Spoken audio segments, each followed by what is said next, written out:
5 lines ng mga taong totoong manloloko at pinaglalaruan lang ang iyong puso.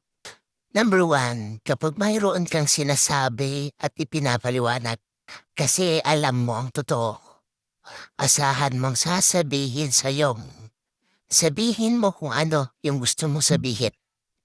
Number 2, kapag may gusto kang malaman sa kanya, kahit alam mong may nalalaman ka naman na, palagi niyang sasabihin sa'yo, wala akong tinatago sa'yo.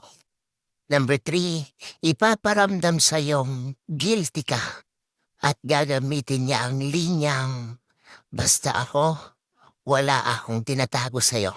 Number 4, asahan mong hahayaan ka lang niya at di bitawan ang salitang, isipin mo na ang gusto mo isipin.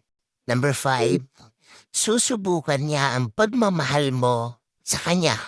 Sasabihin niya sa'yo, bahala ka na sa buhay mo kung maniniwala ka o hindi.